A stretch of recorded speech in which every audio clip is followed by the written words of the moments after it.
bless you.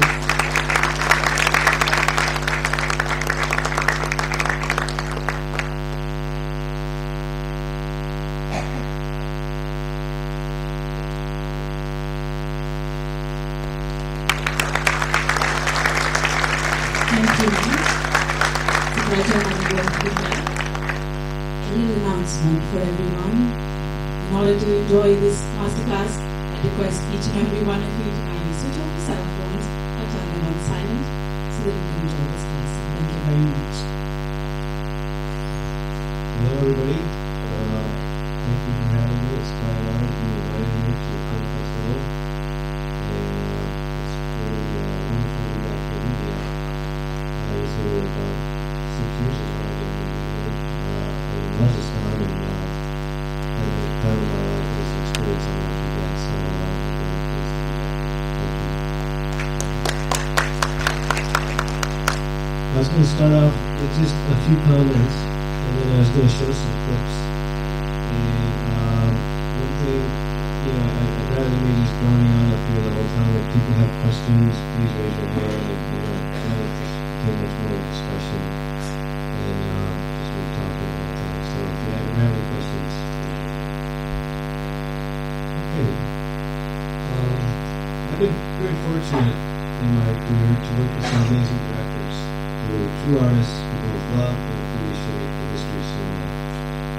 It is my duty as a cinematographer to help each director to realize his vision on the screen. With the tools available to us, camera, lenses, and lighting, we can shape and define the world of the movie.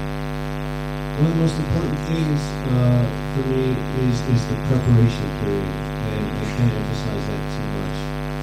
It's really important for me to get inside the head of the director and see what that person has in terms of their vision of the film, because the film has to come from that person. It's my job to translate that on the screen. When I did Darjeeling Limited in Rajasthan, Wes Anderson, myself, Norman Coco, Jason Schwartzman, and co-wrote the script. We spent about 5 or 6 weeks just traveling around Rajasthan, going to all the locations, talking at length how we're going to shoot it, just going through the script.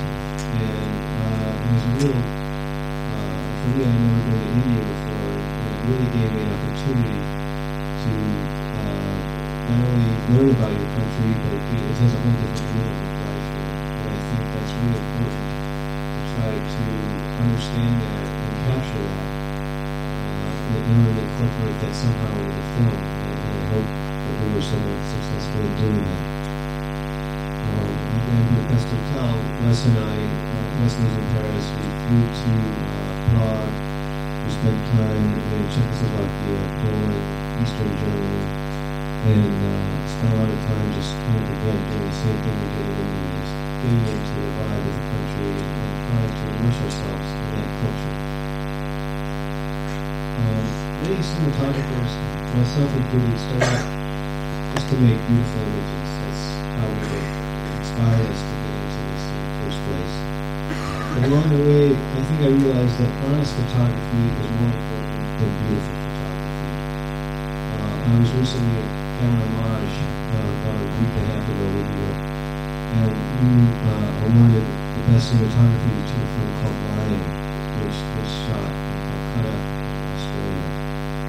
And while there may have been more beautiful films in terms of just the photography, we felt, I was on the jury, and we felt that it had such an honest depiction of the life there, and it really captured India, as I would, as a Westerner, in such an amazing way. And the film was beautiful, but it was honest, and I think that was very important to us on the jury. The lighting and camera work should always reflect the emotion of the story. And it's important for the cinematographer to spend time with the director to really try to see what that particular, each scene has a particular emotion. And we can use lenses, we can use light, we can use compositions to try to achieve that and translate that on the screen. In today's rapidly changing digital world, we're constantly pressured to embrace the latest developments in technology. Recently, many cinematographers are told, oh, we must use the new 8K digital camera. We want the most resolution so we can frame everything later in post-production. And these kind of statements just go on and on, and it takes things away from us as cinematographers and directors, and some will start making these very important decisions later in post-production, and I just think it's the wrong thing entirely. When I worked with Wes Anderson, every frame we shoot is in the movie, and there's one camera, and this shot is dedicated to this particular part of dialogue, that shot is dedicated to that part of dialogue. So it's very well thought out and planned out beforehand. We used to, while we storyboard our movies, in the last 3 movies, Wes has done what we call animatics. And I was going to show you one we did for the Man Who Plays Hotel.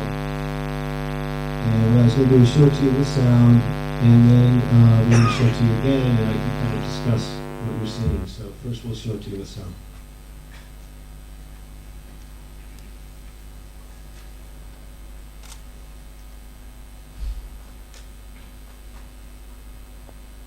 I think.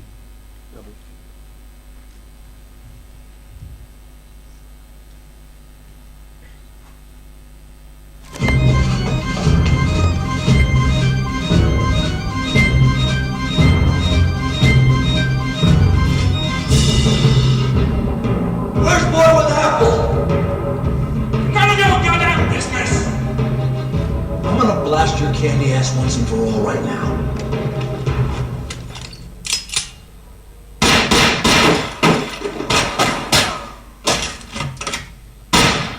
Drop your weapon!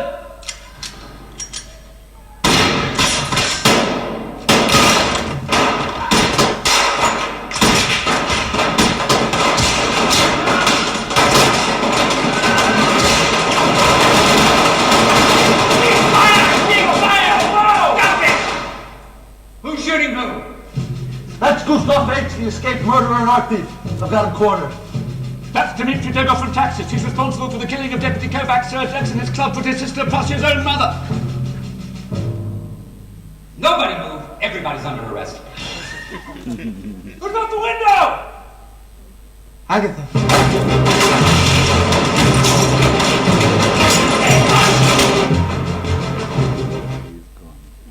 Okay.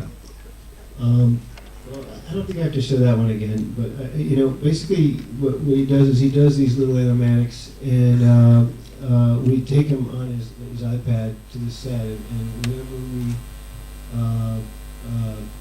ever have to have a doubt of what we're going to be shooting, we always refer to it, and I think pretty much 90% of the movie the whole movie is done this way.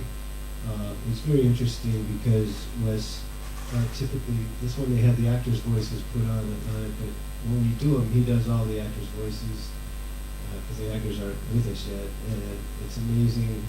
We should do a comparison to what Wes is, how he does it with the voices and the actors, because it's very close. This particular sequence was very difficult for us because the camera had to be in the center on the 5th floor of a hotel lobby, and we had to be out in the middle, and we didn't know how to do it. So we built a scaffold in the center there, and it was a little wobbly, so I was the only one who could be up on the scaffold. I operated the camera, and it was a lot of, as you noticed, a lot of swish pans, and I had to do it on particular pieces of dialogue, and because I had to do like 360 degrees, and the platform was so wobbly. And usually I look through the camera, but on this particular case, I just put a laser pointer, attached it to the front of the map box, and put little marks on the ground so they could just move the camera around like that in order to hit those marks at the precise time.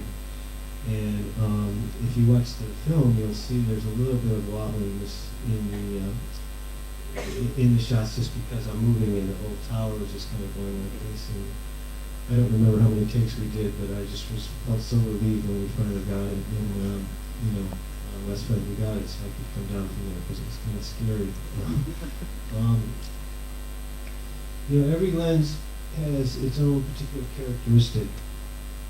And a close-up shot on a wide lens has a totally different feeling from that of a long lens. And I think it's important to spend time with the director beforehand and take him to the camera place and familiarize the director with the lenses so that he or she knows exactly what they're going to get and what is the proper lens to use to capture the motion of the scene.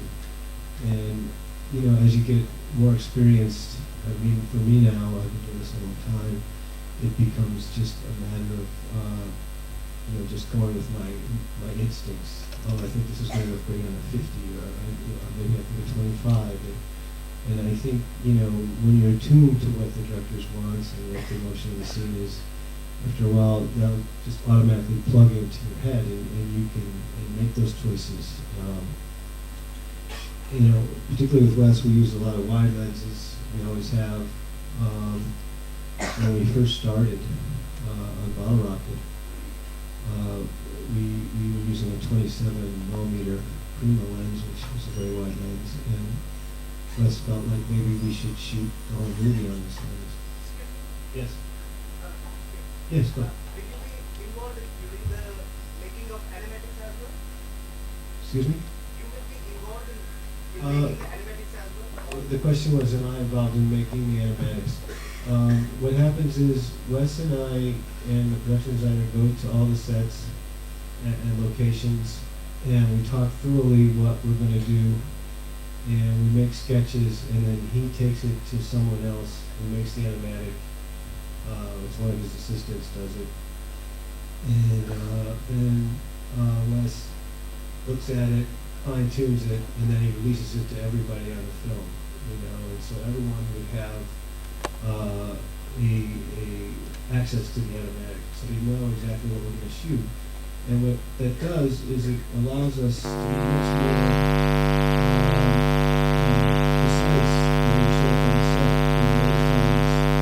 And many times, the cinematographer or the director wants to have the option of looking at 360 feet everywhere. And our department has to guess everything, and we have to edit everything. So it's nice it's a whole different thing. It's very precise. If you might say, I'm going to do a spring right here, you know what you're going to see over there, so you don't have to spend all the time and money messing around with it. So it allows us to be much more efficient. And early on, I think the opportunity to work with so precise. He is very much that way in some of our movies. In the US Kino, for instance, a lot of times there's a shot of a house, and you don't expect looking at the house, but in reverse, you didn't want it at all. So you have to find another location, so you would shoot this way, this way at one location, and that way at another location. But most directors don't like to break things up like that, but if he is so specific. Yes.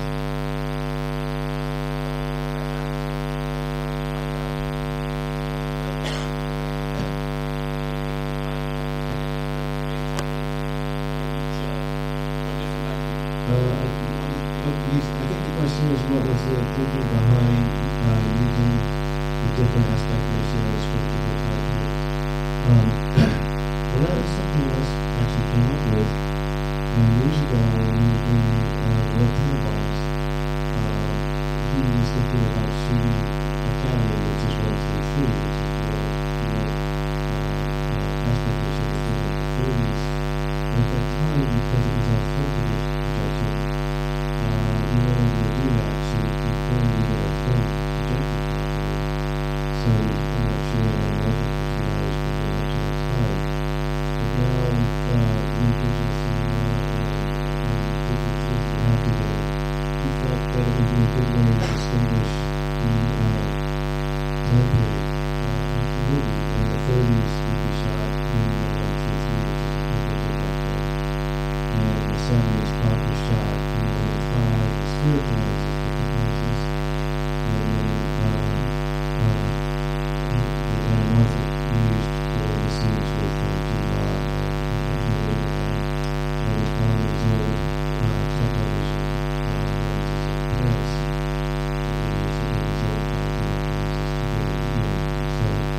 he felt it was a good way to distinguish the time periods. It's kind of a cornerstone that was close, and there's kind of bars on it, but I thought I'd get that done.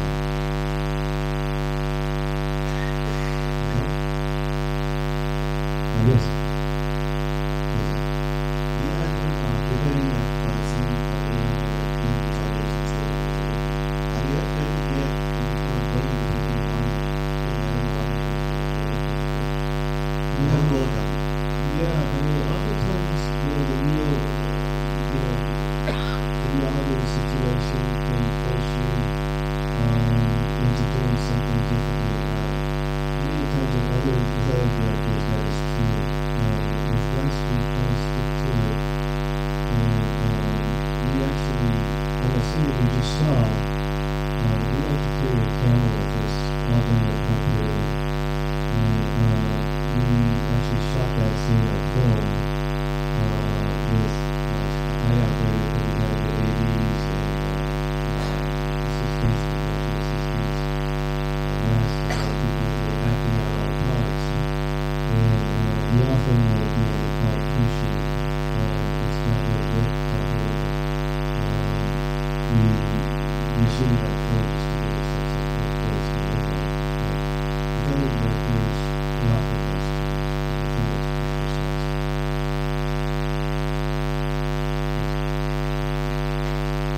Hi sir. I like to know how do you choose your films and subjects? Question is, how do I choose my films and subjects? Well, I start with a script, and I see if the script kind of appeals to me, and if it does,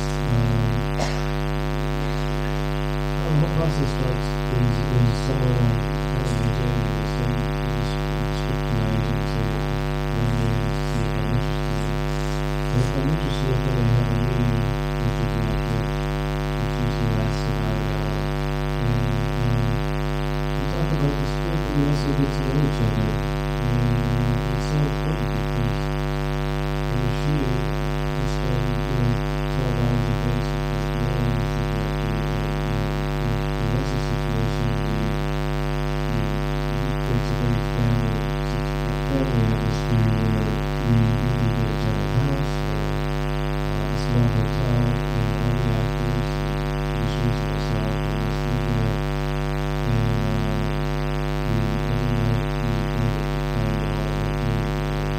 And it's a very much a family type situation if you don't care too much America anymore. But I guess the answer is it's the script, and then I learn if I can get along with this director, and then I also am concerned who the cast is. Who's going to be in the movie.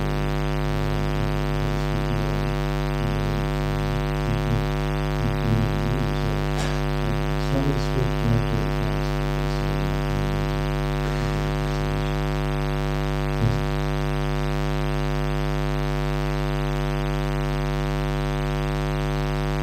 Hello sir.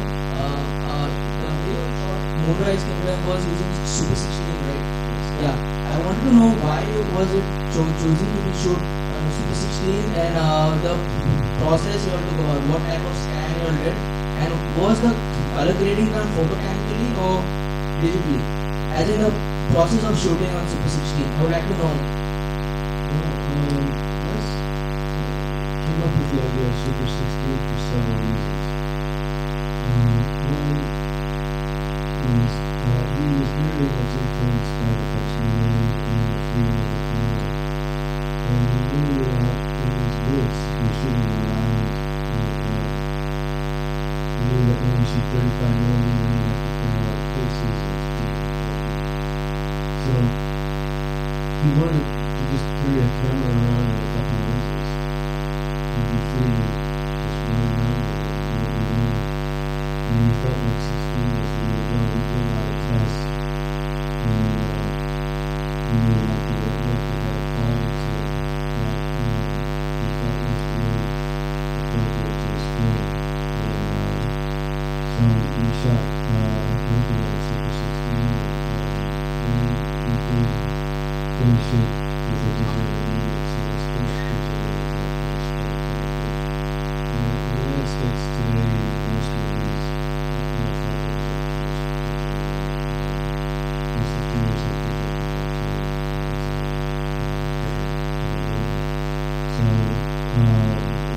think it was just ease of the camera, ability to pick it up at a moment. And so I think he just embraced to get there. He's not really emphasized lenses, cameras, because I wanted them to be as sharp as images we could get. But he also used the zoom on occasion, and the zoom was, for me, a little rushy. I didn't like the look. And I love the fact that it had user reality to it, and he embraced that. So yeah, it was a lot of fun doing it. And then we had the kids, and what we did was we brought the two kids out that never been in a movie before, and before the other actors arrived, we took them out into the woods and shot a lot of the scenes with them, with this very small crew. Most of the work they did, very small crew, and one lighting, and maybe a couple bounce lights, and that's it. And the sound designer and focus guy, just so the kids were acclimated to being around cameras and microphones. And I think that really paid off, because by the time the other actors arrived, commercial kids walked in, one of our first scenes was a scene, if you saw in the movie, Jared Leto was doing a scene with Bruce Willis in the trailer, and had a band. And I just remember watching it and this kid's doing great. It was amazing. I think all that preparation time really paid off for us. The scanning was done in which resolution actually the scanning happened? I believe it was 2K. Okay. Yeah, I'm pretty sure it was 2K. It's weird because, Hal would talk about, hey, I did a movie, Ghostbusters, last year, and there's a lot of pressure to shoot on a Sony 6K camera, but I took those shots with digital, and we shot raw, but I wanted to do with the eyes, the huge movie in America, and it was all done 2K, and I said, well, what's the point of us shooting 6K cameras if we're going to just go shoot 2K and get the same thing? So, yes.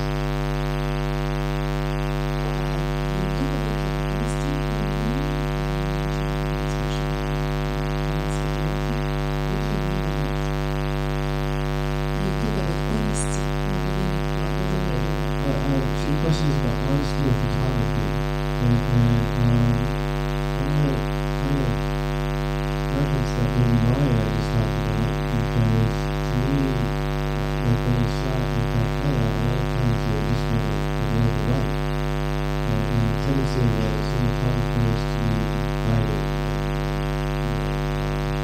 they just said, listen, we're going to go what's on the streets, and so maybe that would have been the most beautiful photography, but it had a real reality to it, an honesty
understand the whole process and be involved in that. And so we always think that we only have what they call DIT, digital imaging tech on site. And in the morning, I would sit at the DIT and we would kind of get a look at the scene. And then I was part of that then, and once we had done that, and shown the blood bases from the picking, the machine would say, yeah, it's great, or you see it in darker or lighter. So we work out the scene with the digital imaging tech for the color and exposures, and then contrast and all that. So then, basically, that is my work-up table, and then it's sent to post-production. And that should follow all the way through to the DI. But unfortunately, in the process, other people have new ideas and they change the work underneath it. I get to the DI and the work has been changed. So when I go to the DI, I always say, let's just start with the work-up tables that you set up. And then we can fine-tune certain things. And there's a lot of wonderful visual tools that you can do in the DI right now.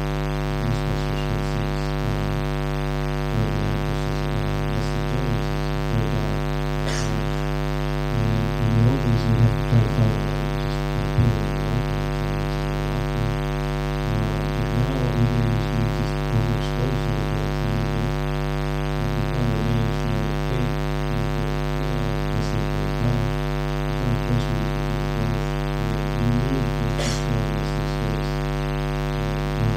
In post-production, one of the things we have is we call a mask. And we draw a little circle around her face, and then we just pop that and use a little glider in the tracks. And so when she's moving, this mask will track her through. So we really, probably after the one night I saw Leslie, I was like, oh, we just try to bring her up a little bit because she's so dark. Likewise, another trick I use is black light people's eyes and very dark. So I call it God viewing. Red circles in the eyes, bring them up a little bit, affect the contrast, and again, you can track it. So you can see the eyes. Eye contractors are very sensitive to light. They're supposed to loop in so many ways. And then we put right now scanning since we can after that. So we know that we can fix all this stuff in post, which in the old days we could do that. So I don't want to sound like we're worried about this type of stuff because there's a lot of wonderful tools that can really help to enhance the image. It's a double-edged sword for sure.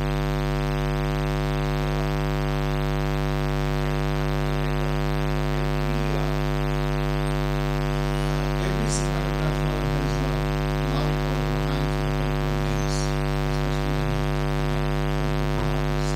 And is there any specific lens that you love that you try to that has been used over a period of time? Particular lens? Yeah, well, each movie finds its lens. I happen to love the 40mm book because if you could do nice shots, but it's not stunning. It's a beautiful lens. 32, but 40-32 like my face. My work is best. It tends to be a little lighter, sometimes a little 21 or 35. I started the story about my face. When we did Bottle Rocket, we started shooting to 27, and we were shooting a close-up to 27. And when the studio found out we were doing one movie on one lens, they came to me and they said, "You can't do that. This is just not, you can't do that." So we continued to shoot it to 27. But before my camera was 100 mil, it's now 1 mil. And the producer came up to me a few days later and said, "So I see you're using other lenses now." I said, "Oh yeah, and we got like the whole movie is done with 27." We kind of got that little bit from Roman Polanski, who did Rosemary's Baby. We tend to stick with one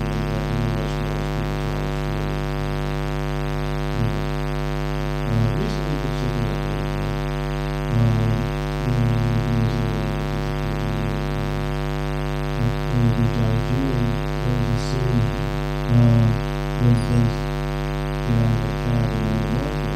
And we knew for us to come down and shoot in the market, the camera was going to attract a lot of attention and people staring at the camera. So we were way up high on a building and we used the zoom lens so that no one would see us. And the guys would pop out and they would kind of just randomly going around interacting with the with the sound things, and we just kind of grab shots from way up high so no one could see us. So it really kind of looked beautiful in a way that many of the effects. And sometimes you utilize other lenses. Right, sir. So you worked with premium lenses and shot around with SLC also mostly. But when you started working on the cinematographer, you did work with a lot of comparative lenses like Samsung was starting to buy SLC to and then they started working with it. What do you look for when trying to make a film? What do you look for starting?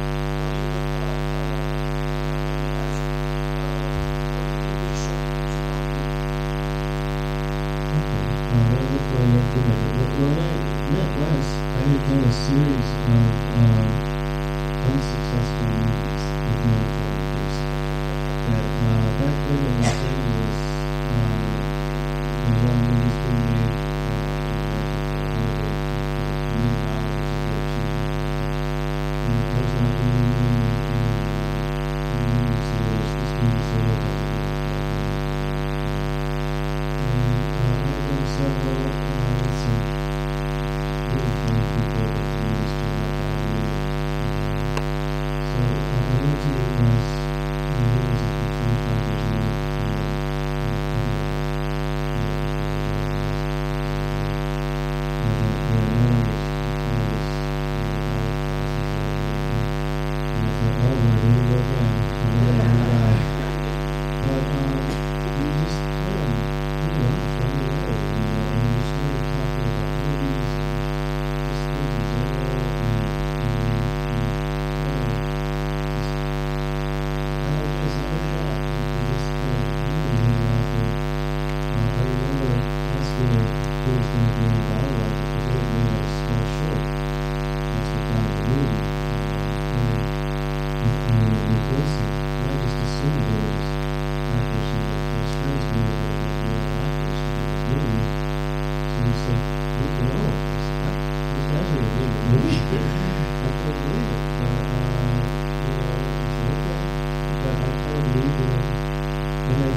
Holy Love and Mercy. Bill Pullman was young. I think it was his first movie. He had an idea in his head that he'd sometimes maybe say useful. So, I would just kind of draw options, and I'd go to a location with him. When you're there, there's your camera, and again, to producers and ADs. You go to a location, you block the scene, and now you just take stills. Sometimes I even shoot with my iPhone. I'll shoot the movie, like if you're doing a move, and say, what about this? Like you move from here over there. Who could look at it? But there's a really great collaboration that way. So a lot of it is just showing options and letting them know what they can is possible, and then allowing them to make a decision. Years ago, I did it in the Spin Whale in Alabama, and Bill, we hadn't made a movie before, but he shot it very quickly in 2 or 3 days. And he just said, listen, you gotta work on days. You have to, get the scenes. And so he was very open to my ideas right at the first Cinematography studio in New York City. And I said, well, if you shoot that direction, then all these stones are going to live. If you shoot that direction, it's still dark, so I have to light it off. Okay, we shoot this direction. And so I think, a lot of times directors they need to get the movies made and they trust you and they need to do a job for you. Yes? Let's go bring it in.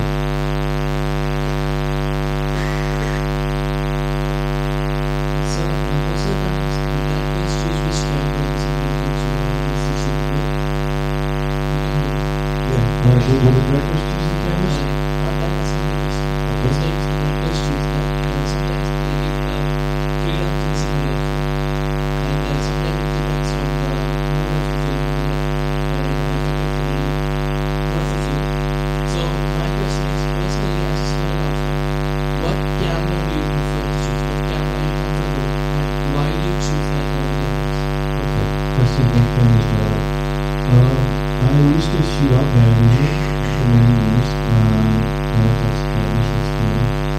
And when we went to do Grand Budapest, we were shooting at Yeoman, and I thought we should use the Airflex cameras because it was a German camera, and I knew Germans since we didn't go wide, they really like some cameras. And so we shot with a very 35mm film camera, and I loved it. That would be my camera of choice today. The digital, totally likes it personally. So I think it's very pleasing and easy to work with. And to me, of all the digital cameras that I tested out, it has the most fun. It's very good on stills. When we did Ghostbusters, we shot a lot of tests, and we would call even the director who screwed it up, but it's not like this when you like it. And basically he would just say, okay, watch the first frame and to me it's easier to work with. It's a beautiful camera. So the Rockstar, the digital, and again, from that point, if I may ask you, of the three cameras, the Alexa, the Red Epic, and Blackmagic, would you be able to give us two different points between the three cameras? to talk about the differences? Yeah, between the three and which you would use for them?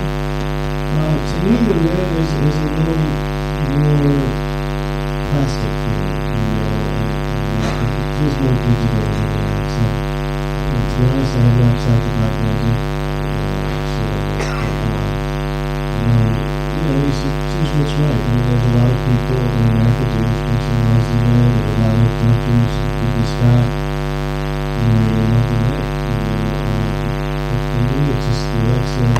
It's so simply designed, and I do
very much everything if you can. And like I had in my contract that when I do the DI, I did. In the past, there have been situations where I wasn't there and I was in the country or whatnot, and someone else did it, and I decided how much time I was out, very disappointed. So almost every cinematographer wants to be involved in this, and Marlon of the Europe, movies being produced in the States with the technology they have today, they can go to London or someplace and they can decide with the exact image that could be on the phone with the colorist in Los Angeles volunteering. It's pretty amazing what happens there. And it's just so much can happen with the DI, and you can totally destroy what you originally intended, and oftentimes initially didn't happen. So I think it's important to either the director on the same page, which generally I am. The director also can sit and look at the film and make sure that it's what he actually intended to show. So I've got a couple of questions. Say you started working as a production assistant, and when you wanted to get involved in films, you're setting up a particular film, or you just were fascinated by films and wanted to get involved in films. But what led you to decide? What led you to becoming a cinematographer? Well, I was going to college and I really wasn't sure. I actually wanted to be a doctor, and I took my classes and I was like, this isn't for me at all. And so I wasn't sure. So I got involved in the school I was going to. They had a film society which showed foreign films that were made later in the year. And I always loved movies as a kid, I was making movies, and I never really thought of it as a potentially a career I could play. I grew up wanting to do that. So I got involved in the foreign film society, and I saw a lot of European films that inspired me. And then I saw a movie Stanley Kubrick made called A Clockwork Orange. And I remember when I got to Sony, I said I have to get involved in doing this. This is just so amazing. So I applied to film school at USC, Western University, by the way. And film school isn't for everybody, but what it does give you is an opportunity to try different things. And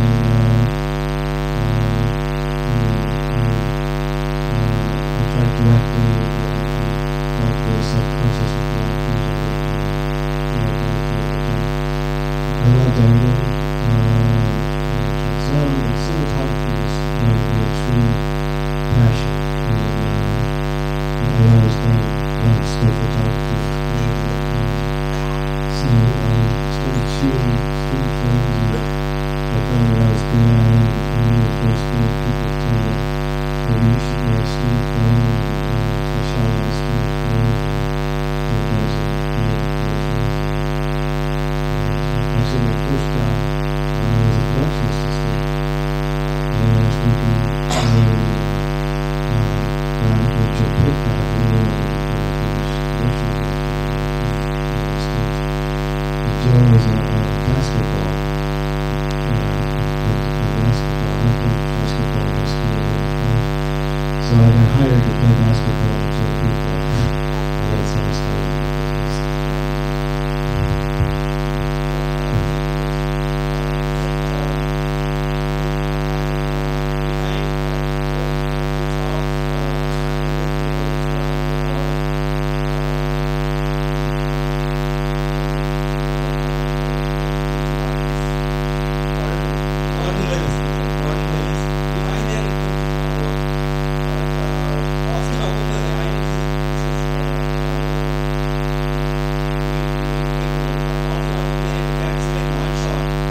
go to visit the main character's mother. And if you know the film making premise, there's a scene where all the leaves are blowing and the camera's kind of tracking across the leaves and up to the house, and it has the music and everything just kind of breathtaking to me.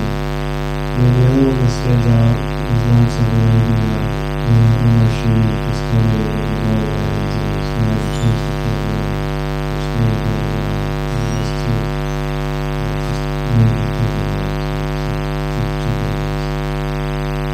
Yeah, you take long shots, which in Wes Anderson films, like and there are a lot of colors involved. Like when you working on the animatics, I'll just keep it short. Like when you're taking a very big long shot, so and it's not possible just on a crane. So do you devise as in how to go about it? Like do you put it on a dolly at the crane, and and it's not workable. I mean, it's not workable when you are just seeing the set. So it has to be set up and seen before, right? Yeah, when we do set everything up before, Wes tends to be low tech. He doesn't like to use a lot of fancy gear, so he likes to try to do it, as simply as possible. So we frequently run a dolly, and just lay a trap, what was your question about that?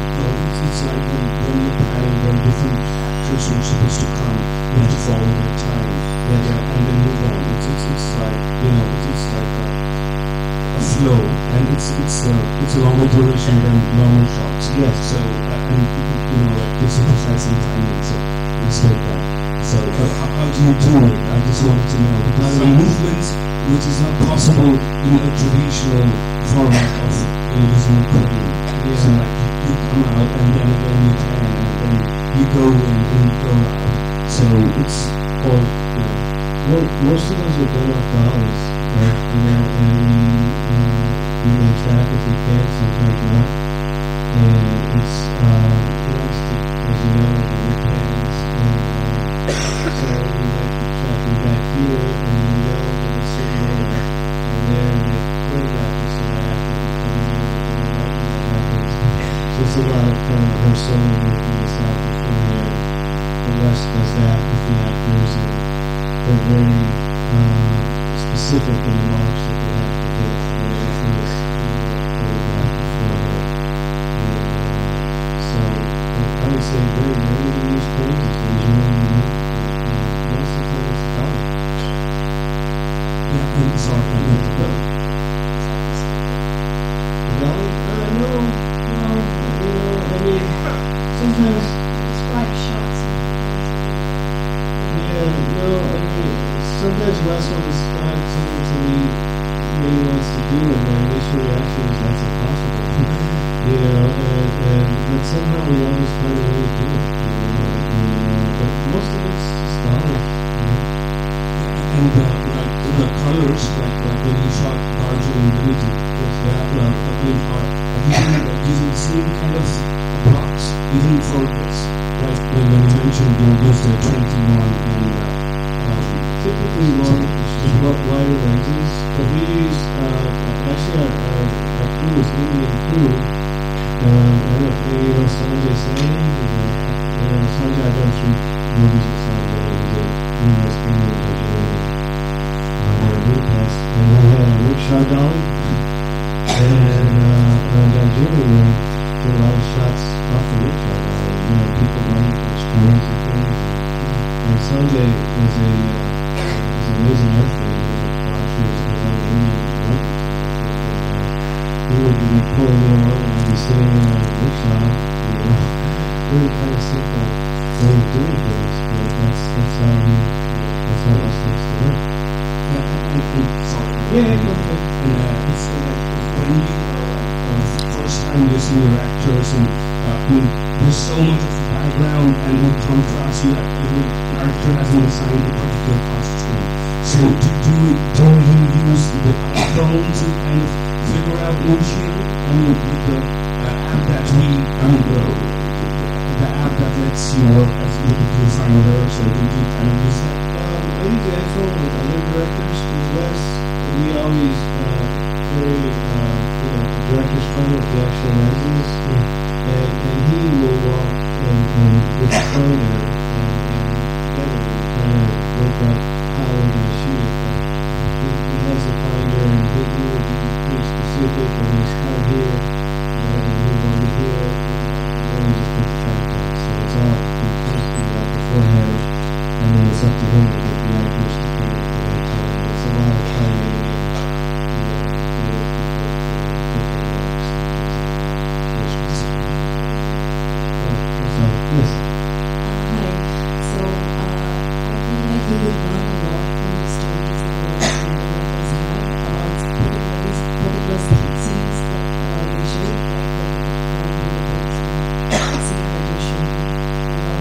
obviously want to be the best, and I was looking for a place to shoot the film, and the problem was if you shoot in a real hotel, you have to close the hotel down if you wanted to paint it, change a lot of stuff, and in the end we really had to create this place from something else. And he was touring on one day, couldn't really find the right place, and then someone told him that in Glen Extreme, this is Eastern Germany on the border, there was an old department store that was underutilized. And so we decided to go visit it to see how long it was. So we went there. It had flat floors, and it was perfect for lunch because it was beautiful skylight at the top.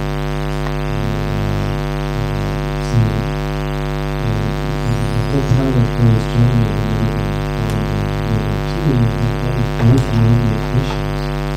So they took the department store over and they put the production on the top floor with all the way back with the people in the room. And then the bottom floors was where the hotel, and you could paint it, you could do anything you wanted. So it was kind of a perfect place for us. And it was a very beautiful, picturesque town, and I would say 75% of our locations were probably within a 10-minute walk on one of their streets, and we just found them all around. It was very beautiful. So, how do you think? Yeah. What's that?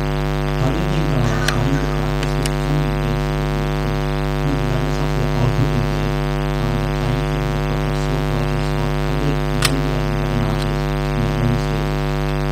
Can you repeat that again? How does practicing with film, starting to practice with film, benefited you as to become a better artist? How does practicing with film when I started making a better artist? Well, because with digital you can really see kind of what you're going to get a lot of ways. Whereas film, it's a different process, and you have to check your readers, your light readers, and it's a different style of writing. The film stocks were slower, so you bring your eyes up, and it took me to shoot that enough of the film. Use a great deal of my life, and you can walk out to the set at any point, and it'll look to you, and you say, oh, this looks terrible.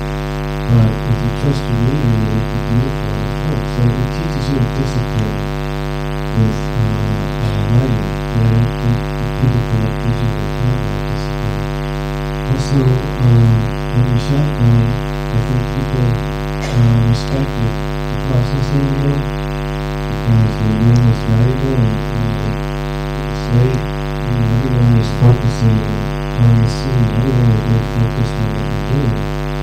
And I find with digital, people, you get the wrong way, people's attention to the wrong way.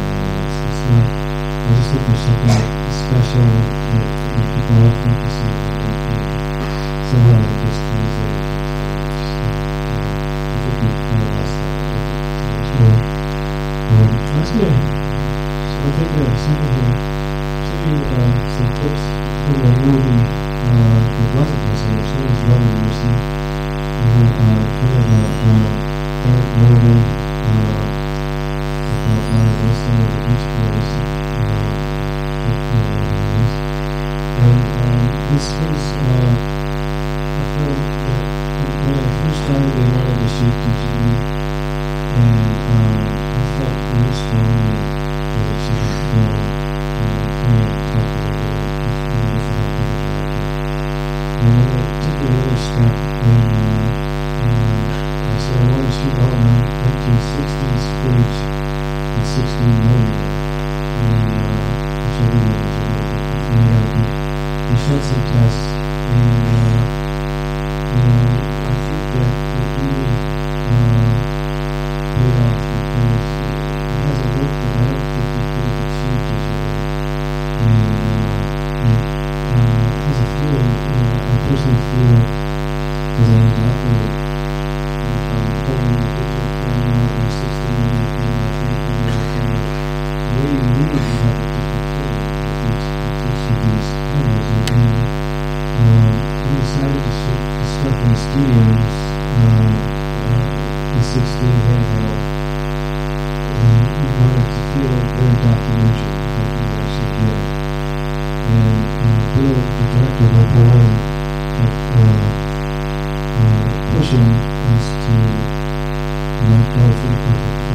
actors in the rehearse, and usually various reps and rehearsals. Bill did it that way because he wanted me to discover the scene while we were shooting. And so what we did is we used 2 cameras, which I sometimes do, and went out there with whoever didn't want to film the scene first anyway. And so we kind of just went into the scene and fresh, and we just kind of start shooting it. So I'm going to take a moment and put that on, and we can kind of discuss it.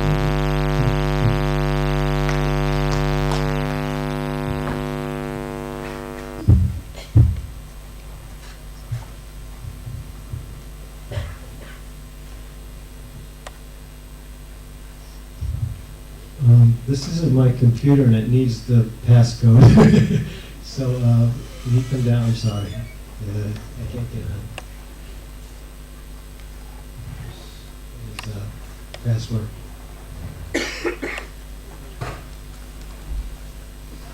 Anyway.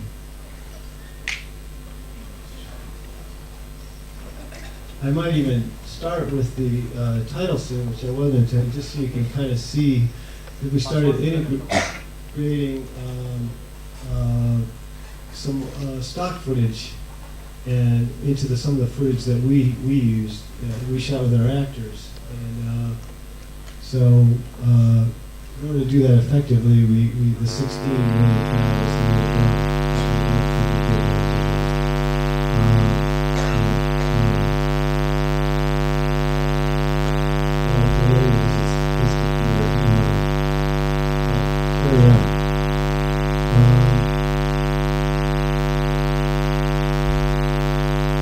Sometimes I think it's important to go back and listen to the words of some of our past masters.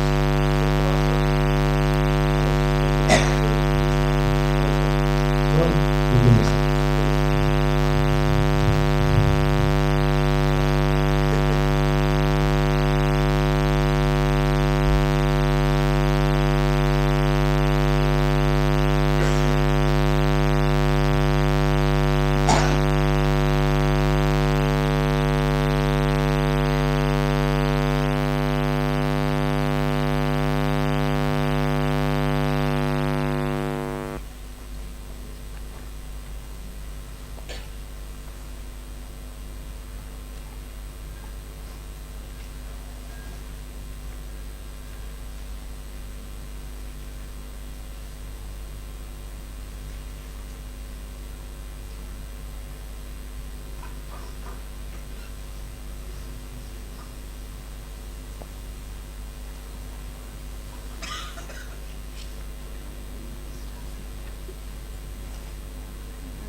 Sorry about this.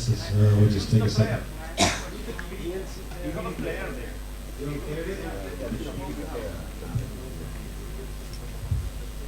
Excuse me? Go to applications. You can just search. You can just type DVD player in the search box. Not there. Not that. Can someone go right hand side? Excuse me, Robert? Yes. Up here. I can answer Up some here. questions. Yeah. Do you mind? I'm up here. Yes. Do you mind if I ask a question? Yeah, we'll figure this out. Sure. I've been. I was just curious about the whole. You said with working with Wes Anderson, it's very specific. Yes. And you plan everything out thoroughly. How does it work with second unit and additional scenes? Do you plan for that, or is it a thing that you end up having to incorporate? And has there been a difference from before you did the animatics until now? Typically with Wes, there is no second unit. We shoot everything. It's always one camera. But what's happened in Budapest and in a couple of movies is Roman Coppola, who's Francis Coppola's son, is a good friend of Wes's and myself. And Roman's a very accomplished filmmaker, and so if we need some insert shots or things, we bring Roman in. And Roman is a person who totally understands cinematography. We discussed lighting very carefully, and we just sent him to do some of the inserts. Sometimes when we get done doing, there was some train that we got, out in the desert, and we didn't have an opportunity to go shoot those ourselves, so we sent him over that, and he would do those. So with Wes, it's typically very relatively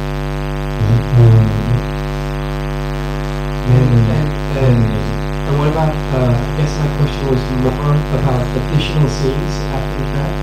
Do you end up realizing in the end that you need small bits and pieces that you have to kind of fit in there?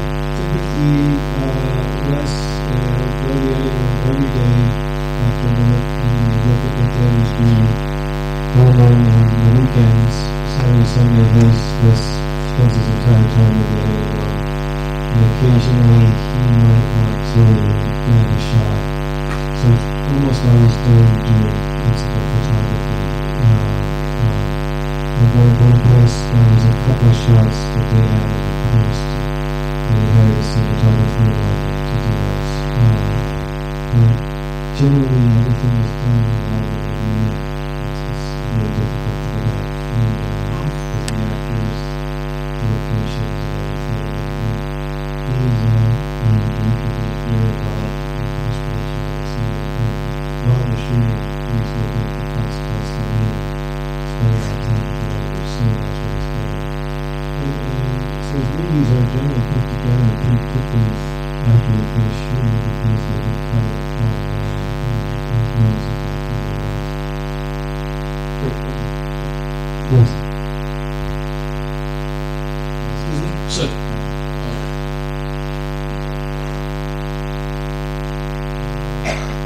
I'll get to the question in a second. Go ahead. Sorry, I was trying to...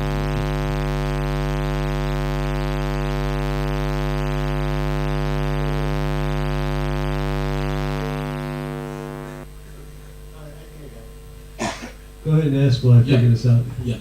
So I wanted to ask you, sir, when you start any particular project, so how do you approach towards the project? I mean, do you do some kind of homework, or what kind of homework, or what kind of language? How do you decide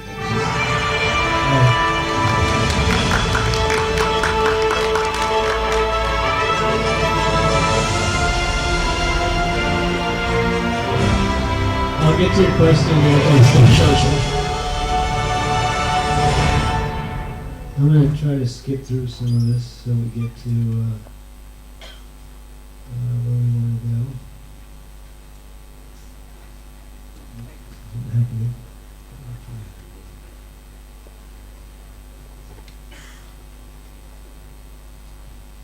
Okay, this is what we don't want.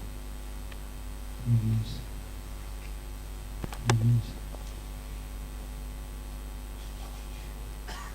Sorry about this.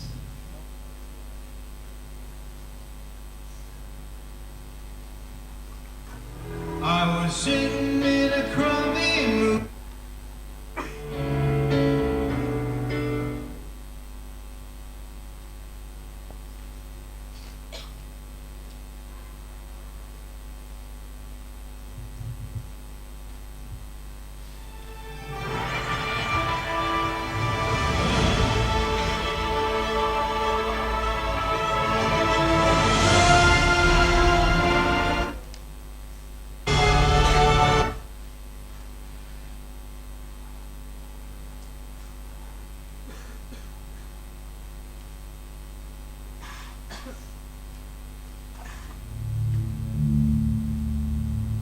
Anyway, this is the opening of the film, 16 millimeter.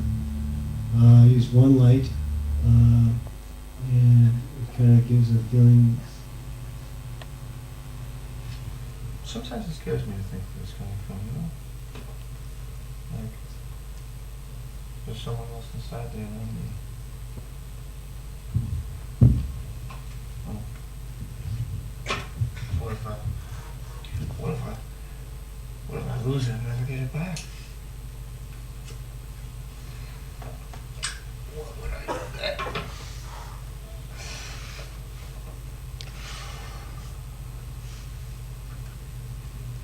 Take a listen to this again. I want to do something with it. Got it. I think I've got it. The music part it worked out in my head, but I don't know anything else except that it should sound like, a cry, but sort of a good way or something. And I want these voices at the end just to sound.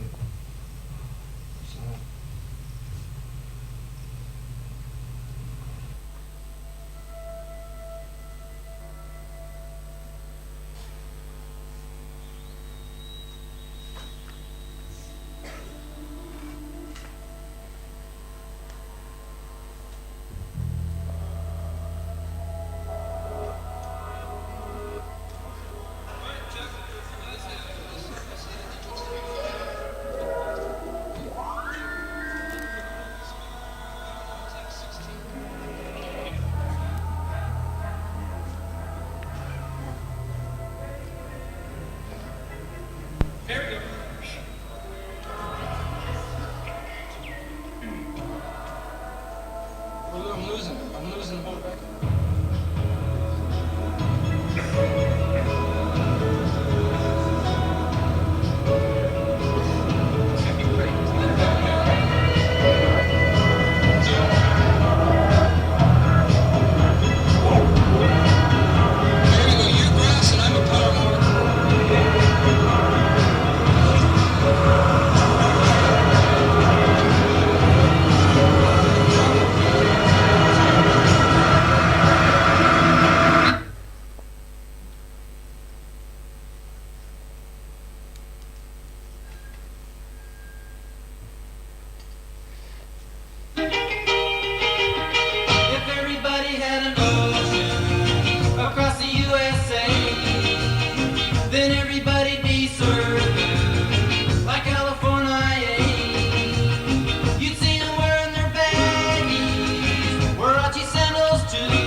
bushy blonde hair. Yeah, we all grew up in Hawthorne, California. My brother's here, Dennis, Brian, Carl, they all grew up in the same house. And I grew up a few blocks down. Al, where did you live? Well, it's been building up inside of me for, I don't know how long. I don't know why, but I keep thinking something's bound to go wrong. But she looks in my eyes and makes me realize that she's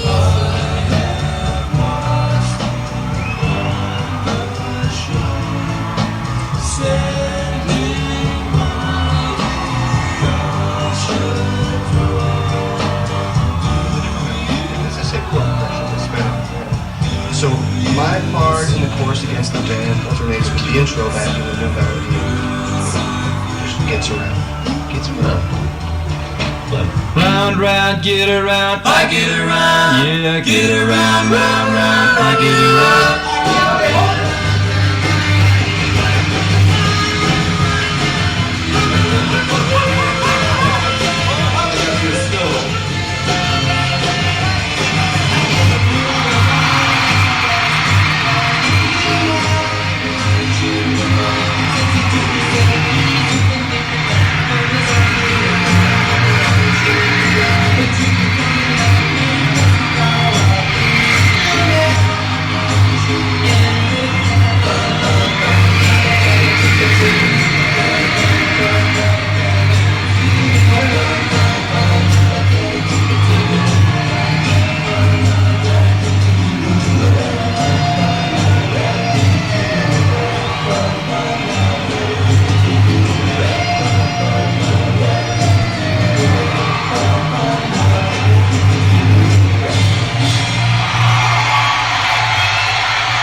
So this was all 16 millimeter, and we, as you saw early on in that title sequence, there was some stock footage that we integrated, and we actually took the film that we shot and degraded it so that it became more grainy. I underexposed it a little bit, and in post-production we did certain things to it so that it would seem a little rougher and a little more real.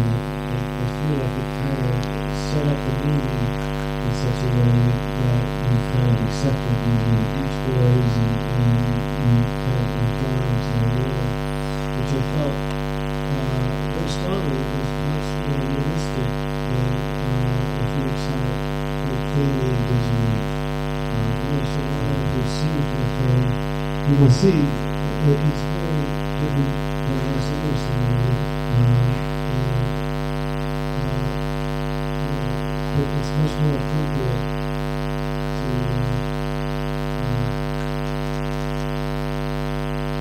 I think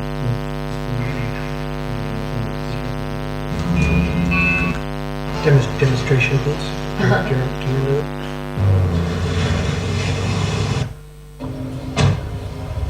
She made me feel so bad. She made my heart feel sad. She made my days go wrong and made my nights so long. You got to keep in mind, love is here.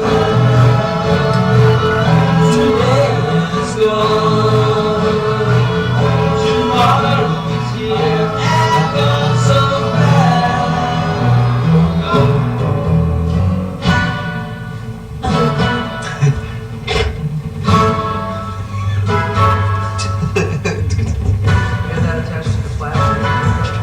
Brian, your voice is on the track. Not good. Yeah. No. Yes. What do you mean, yeah?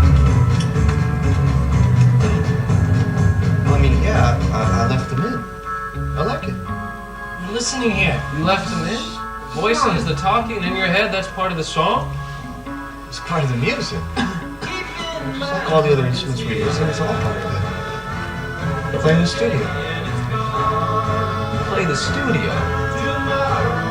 Play the studio. That's really out there, Brian. They're not going to hear it anyways. It's buried under there. I think it's really cool. Can we stop it, please? Look, no, It's amateurish. It's amateurish. It's hip, man. It's fun. It's now. That's where things are happening. Brian, it's not. Now. This is not fun. Not the music, not the lyrics. Now, it's not all bad. Don't get me wrong, but it's not Beach Boys fun. Well, there are all kinds And we had hits. We had lots of hits. arguing right There's not one hit on this album, guys. I don't care how many car horns and bicycle bells and jingle jangle or whatever you put in there. They're not going to buy something depressing like that. Depressing? Even the happy songs are sad. We need to write some of the old stuff again, fellas. That's all I'm saying. Old stuff is old. So we'll make it new again. I can't go back in time. We're not surfers. We never have been. And real surfers don't dig our music anyway. They don't. Okay, I can't write about the summer and fun and summer and summer and fun and cars. I got different stuff inside me. I gotta get it out. Jeez, would you listen to yourself? You gotta get it out. Who are you, Mozart? Everyone shut up. Carl, play it again. It's a new creative band. We gotta keep growing. None of these guys have played one single note on the entire album. It's like you're making your own record with our voices, Brian. Dennis played? A little bit, Carl too. A little bit. We're crying out loud. The Would you next listen thing I'm to going to yourself? show is right after this. Then we'll First you wanted to stop recording with us, and we accepted that. Brian's That's fine. We'll father just do it comes to great. the studio. But now, it's like we're barely a part of the Brian Wilson band. You can't just do whatever the hell you want, Brian.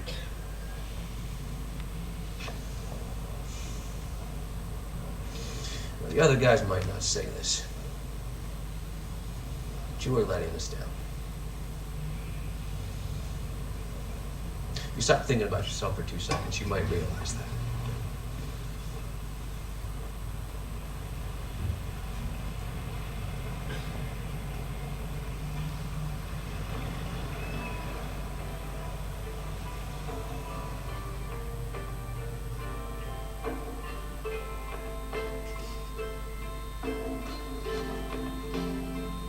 Break my heart, I wanna go and cry.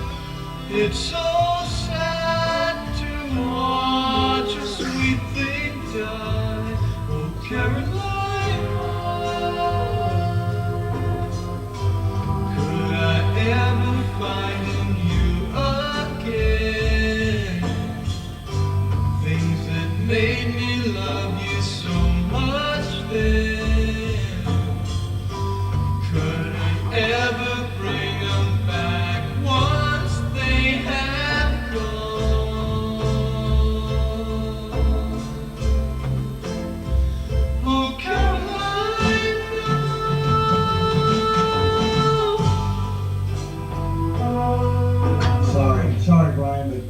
your dad just drove up. I thought you wanted to know.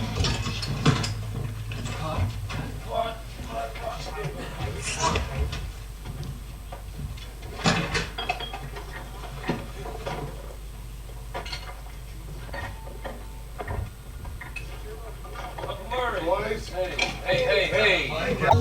I'm telling you, I am taking these guys all the way to the top. That's great, Dad. You're doing your own thing.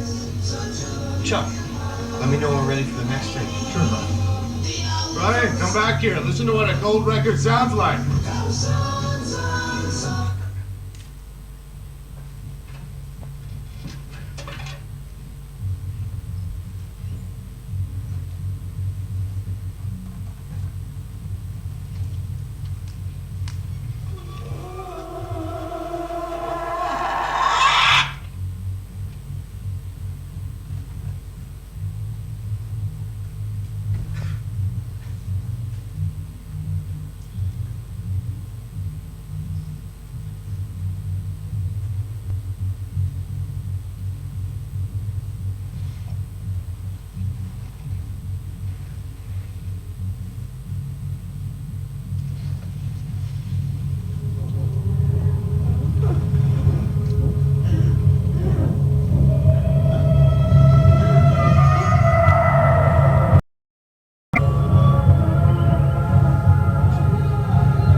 Okay.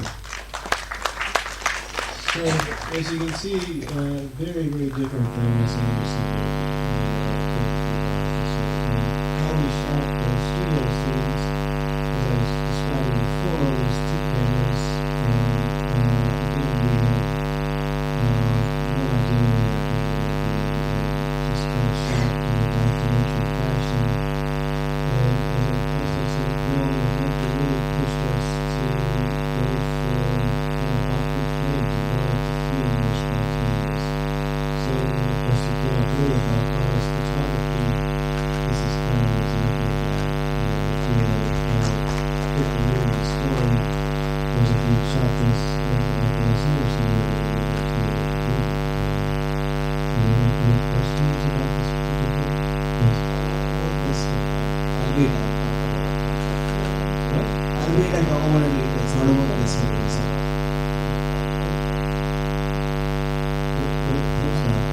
We shot the plant 200 tungsten. I felt like the plaster collector a little bit too much for me, and we didn't get that many plaster together. And the day we shot with Zeiss cards, though, we were using engineer zooms on a lot of the stuff in the studio. Yes. For quick lenses, for 35 millimeter and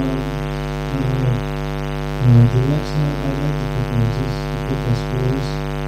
I shot Ghostbusters on Masterclass, which I also like a lot. And I just was recently at Homage and had a demonstration of new crop lenses, which I was going to try. And we have these crop lenses that are spherical that have a look like anamorphic lenses and how they do macro lenses.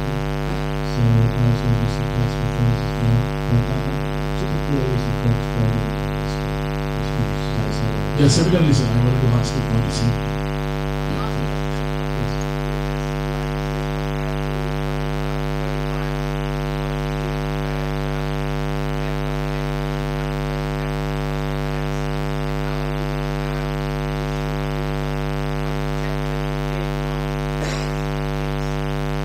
With digital cameras, or attempting to take long shots?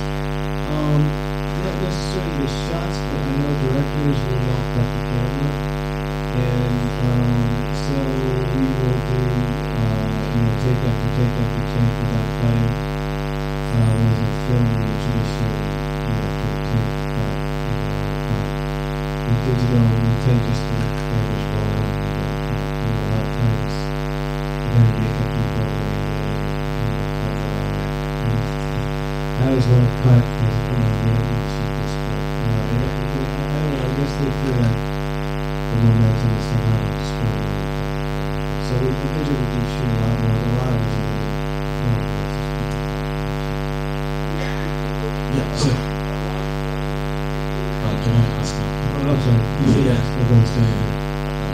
similarly, while watching the scene, initially you are very candid, even the director wanted to be very candid, and when the Wilson comes inside the recording near the mic, you are very stable, very steady.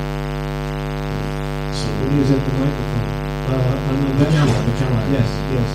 The first shot was handheld, and I started behind him and just kind of moved around him like that to see his. That's what I wanted to ask you.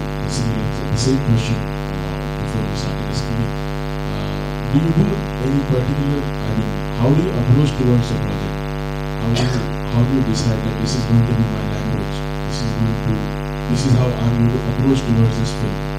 Do you do some kind of homework, or scene to scene you go, or you project to project? Yeah, the decision comes through a variety of things, and a lot of it is with the director deciding.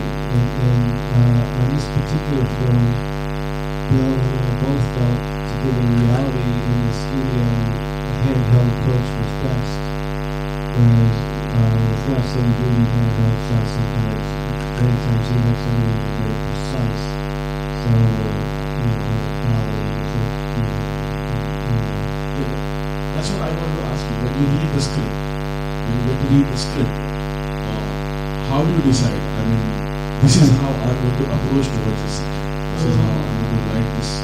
I have my own ideas when I read the script, but I definitely, it's a process, and I try not to impose myself onto it until I have spent time with the director and seen the locations, and it all kind of emerges. Like this particular way of shooting that scene is not initially how we were going to do it, but after spending a lot of time with Bill, our director, we talked a lot about how we wanted to differentiate that part of the film and other parts of the film, and he was very keen on making it feel very real, and what we see today in the past is often documented performers, and so between the two of us, I don't remember deciding we thought about shooting that documentary style, but it was my idea to come up with a 16. As I said, if we really want to take it in that direction, let's go all the way. Let's not just take it halfway. And after a certain amount of experimentation, shot some 16 and showed it to Bill, and he really liked it and decided to film on board. So it was kind of a collaboration. It was not when I first read the script that I thought that I was going to shoot 16 handheld. He even took it the further step by not allowing us to see rehearsals and wanting a messy frame. You could see some of the frames in there that were locked in and messy. But that's the reality that he was hoping for. We kept pushing us to go in that direction. So there's a lot of process that happened in the prep period to make it. Yes. Ask like, yes, go ahead. In Wes Anderson's film, we've noticed the element of symmetrical images. I would like to know how that whole thing developed between you guys and who made that decision to start using symmetrical images. And at the same time, I would like to know the process, be it technically or aesthetically and creatively. The process of why it's so symmetrical. I think that started really with Wes, but I myself was drawn to that way of shooting as well, so we kind of immediately hit it off. I don't know that it was a conscious decision at the beginning, but when we bottle rocket, we found that so as closely as we did later on, that we became very obsessed with the symmetry, and when you shoot anamorphic lenses, wide lenses, people's eye lines, you can put an actor right next to the camera, and if the other actor's looking at him, still see like there's a file. So we put little marks on the knife box, and the actors are actually looking at these little marks, so it seems like they're looking almost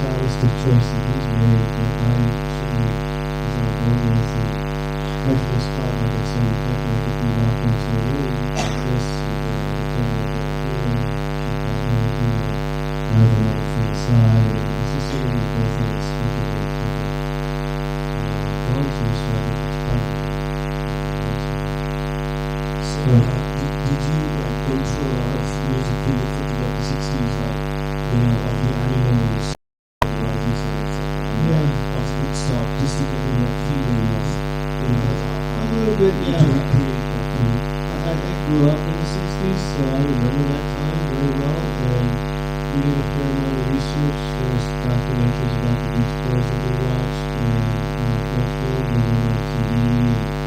And we actually took the time out to do that kind of. We did a music video in a movie where we just pretty much copied what they had done in the music video, the original one.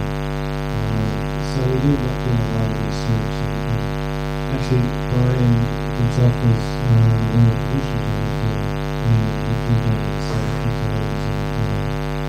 And we're very pleased and happy that when we saw the first film, it was that great. So I'm just curious about. So you and Wes Anderson have a very distinct visual style.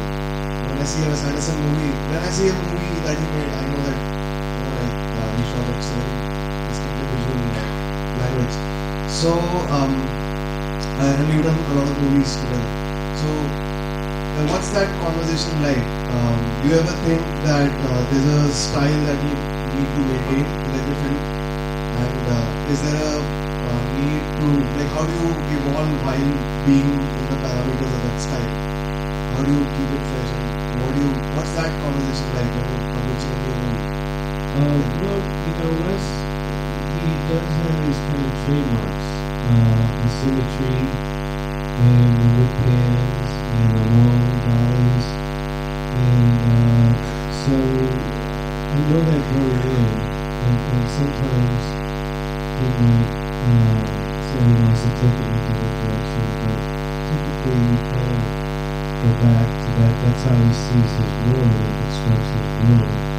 So I know there are certain things that I can anticipate that he'd like, and sometimes I get to the set before him. And one thing we always do is get together with the film, say we're shooting this way. We want to take measurements of corners in the room to make sure we're dead center in the room, because the first person you ask is always dead center. So I can anticipate all those things, and it's Glenn's choices were pretty much always on point sometimes too. So we think a lot alike, and so I just know in his world. There are certain things that will not repeat there. One thing that he has done quite a bit, though, is experiment by using miniatures, something that we never used to do too much. And we just throw projections sometimes. He likes to experiment with other things. In Grand Budapest, we did a certain amount of film projection, which is this old process that people don't really use anymore. And he was intrigued by it, and he had some very striking images. So he likes to push things in that direction. I can tell you that if we ever say, oh, this is how we usually do something, I can guarantee you that he won't do it that way. He wants to kind of rewrite our characters. Yes. Going back to the topic of 16mm, the 16mm series on the documentary. Going back to the previous footage that you showed, public. You may go up on the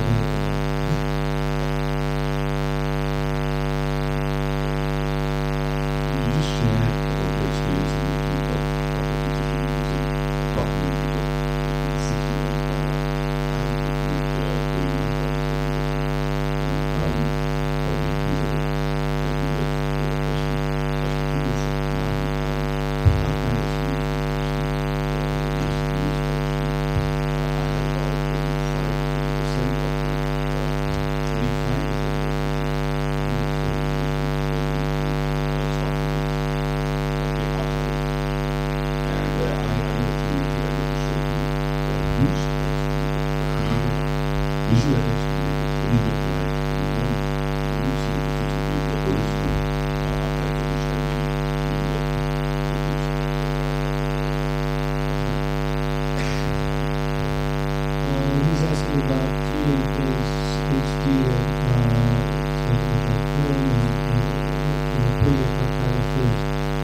video of this film, and usually I can tell the difference from what I see it, but this film we always keep going back and forth.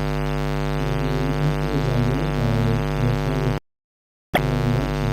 And what they had done was, before the film started, they went out and took some Essex black and white film stock and shot some stuff, and they took it into the DIC, and they handed it to the colorist and said, we want our movie to look like this when we're shooting it on the outside.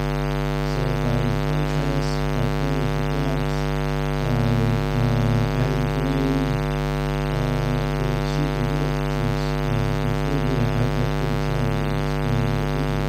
So, I think there's a lot of tools at our disposal that help you to integrate your image. So it's very seamless. In today's world, these tools don't exist like that. It's amazing how technologies keep changing, and I think we're doing a good thing.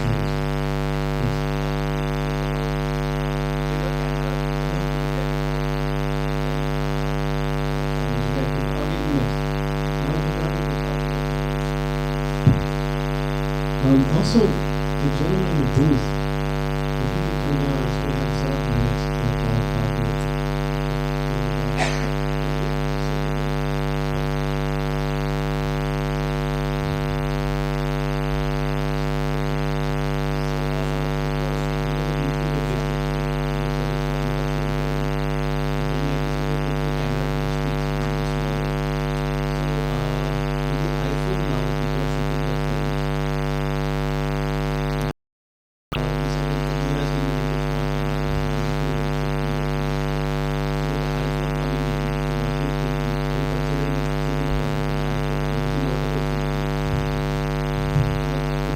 Would I see the movie on an iPhone? Well, probably not yet. But the beauty of the iPhone, I have children and I do a lot of videos of my kids. I know there was a movie, I believe it's called Tangerine. They were showing I didn't see the film. But my daughter, who was a senior in high school, had to do a film project. I said there's a thing called the 8mm app.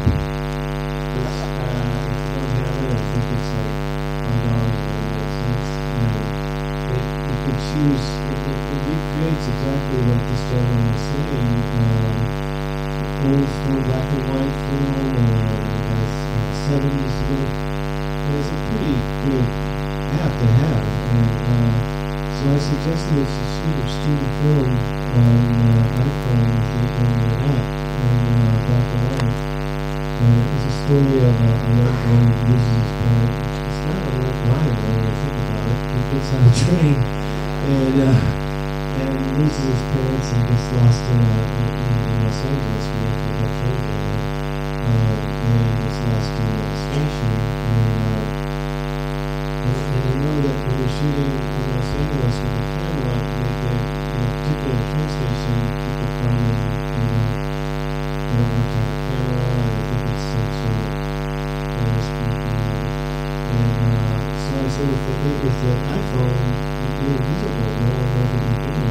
And so she shot it on the iPhone with the 8mm app, and it turned out beautifully. So I think that's a legitimate thing, and I think that's one of the positives about the digital recognition is that when I was a student, we shot film, it was expensive. You had to rent a camera and buy film and process it and print it, and it costs a lot of money, whereas today you can do something very cheaply and load it on a computer. So it's allowing more filmmakers to make the film. So it's the only way to make it on the iPhone. That's not different. There's other possibilities too. So I think it's a good thing. Are there any other cinema platforms that you work that you have been fond of? Any Current cinematographers? Well, when I started, my influences were the old guys like Detroit Storaro and Bruno Sigmund and Oscar Webster and Gordon Willis. Today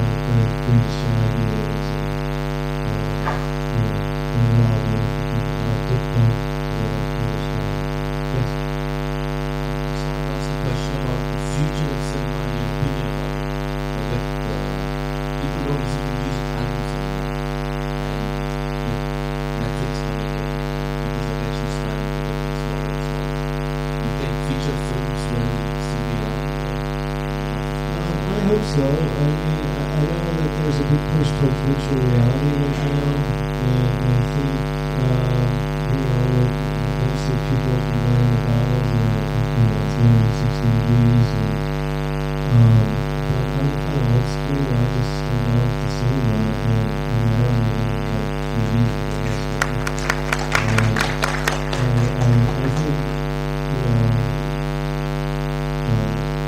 two-dimensional screen with a good story and some beautiful cinematography, that to me is amazing. It will change, it'll become a 3D, virtual reality, I think. Hopefully it's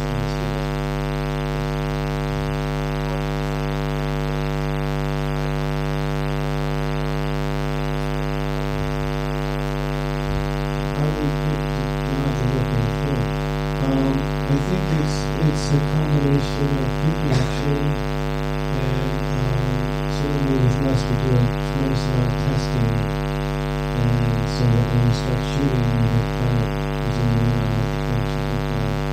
And I think that there's a certain amount of fine-tuning that happens in the DS where you go in and you do make subtle changes. Occasionally you might make a major change. I know we're doing really past, there's a scene on the train that's black and white. We actually shot that color, but we just took the color out and we just left the idea that it was black and white. So that was decision was made in post. But typically, it's during pre-production, and while you're shooting down with digital, we decide on the set with the DOT. So then we kind of set a look for that particular scene, and then the director will say, "Can you please?" Yes. That hopefully that look will be translated.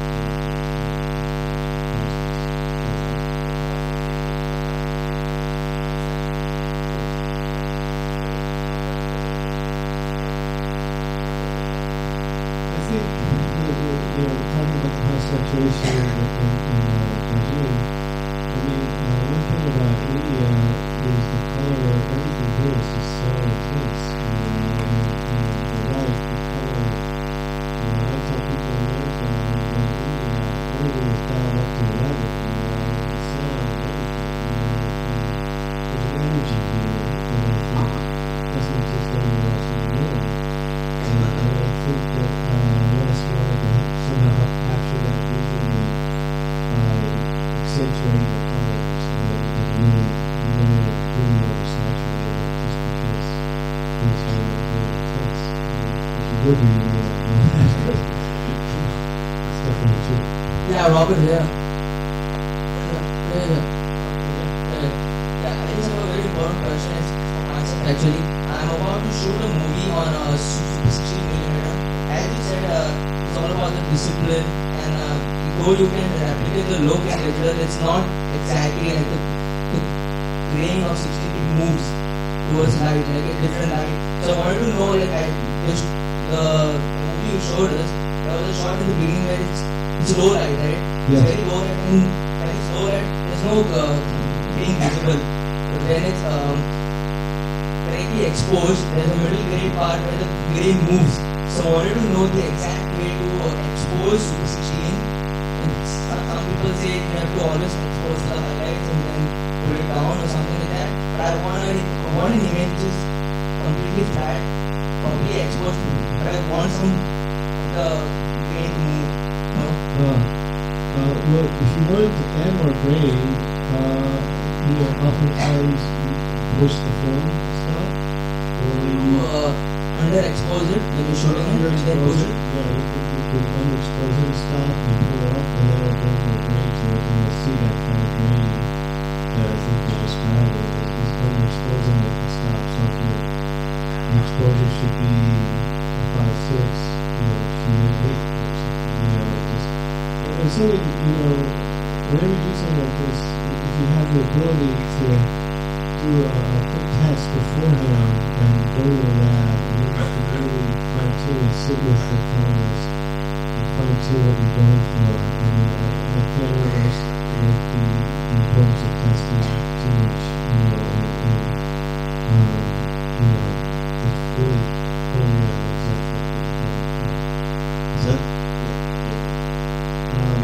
question, then we'll show one more thing. Yeah. Just I was just wondering, working with the same director for so many years, have you ever thought like I'm losing my originality? Because sometimes I tend to think like if I'm doing two things with a director, I tend to think okay, this he won't like, so I shouldn't do this. Something like that happens to you, or how do you work? When I first out looked at everything, and Paulo Picasso said, even when you're an old man, you look at the world like through the eyes of a child. And I think that's really important, not to get just jaded by everything. And so I try to think one movie a year, and just come at it with a total fresh outlook and enthusiasm. But I think once you've lost that, your creative spark is gone. And I think creative people that maintain that sort of outlook throughout their lifetimes. Just always try to look at it, have a young son, and it's just so great hanging out with it because just seeing the look in his eyes is just so, just keeps me thinking about things. I was going to show one more clip and then we'll have some more questions.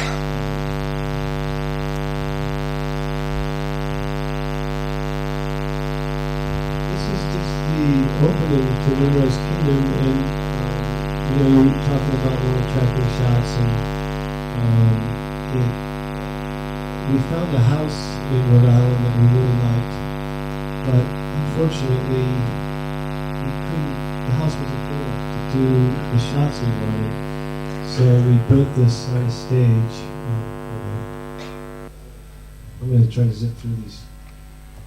Excuse me for a moment.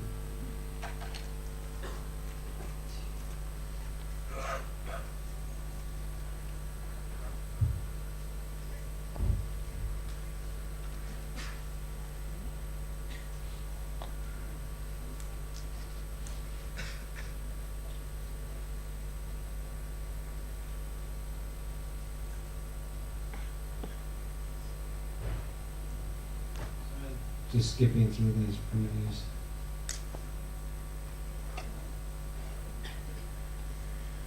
You can watch these two.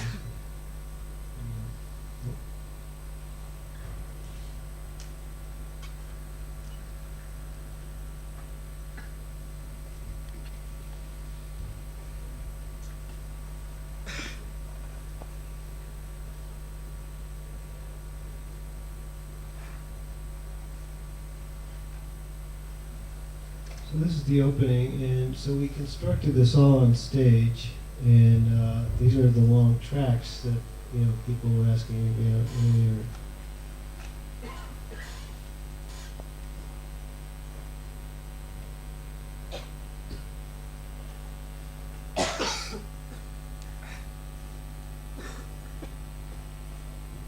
I also talked about how we never tell Wes this is how we usually do it. There's rain out the windows, and typically in America we would use rain bars that we'd light through, and that's what I was intending to do, but instead he didn't want to do that. So we got some what they call Lico lights, and they have a rotating gobo that we put in front of them. So any of the rain effects that you see in here were actually done with lights.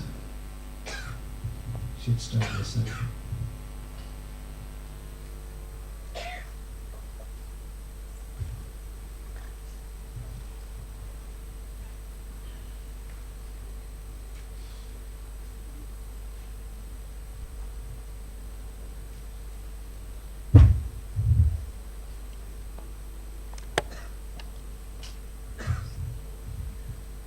This is all on a track.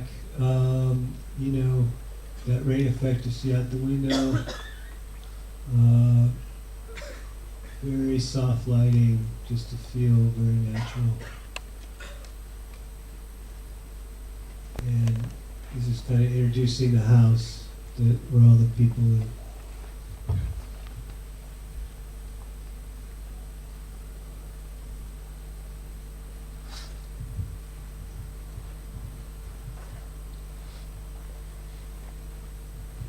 And this is Super 16, for those of you who are wondering.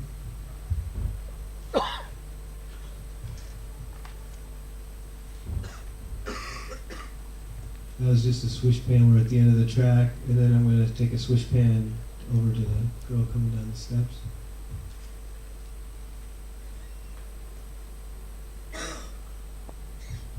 No tilts. It's all the tilt is locked. It's all just pans.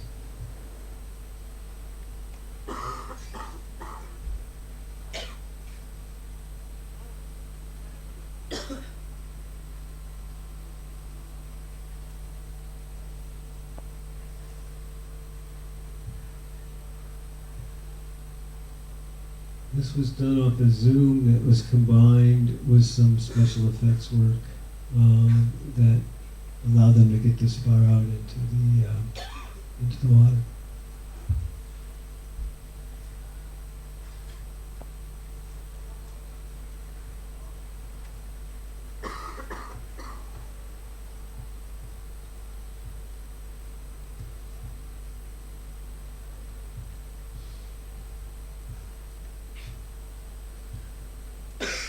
All this dolly work is Sanjay Sammy. What's that?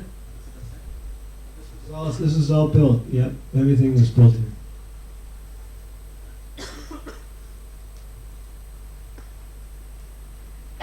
Okay.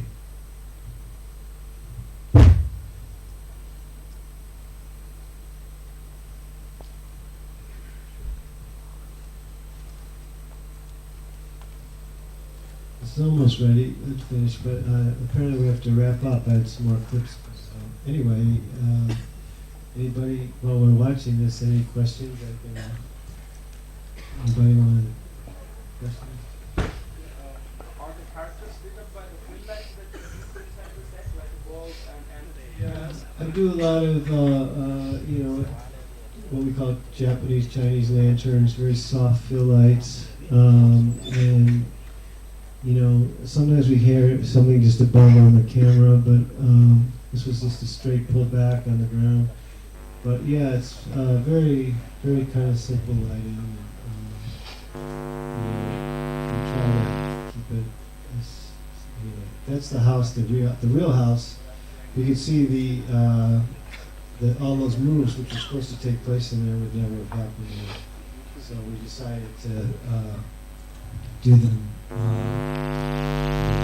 unfortunately, we have no time. I'm sorry. I'd like someone to put to people,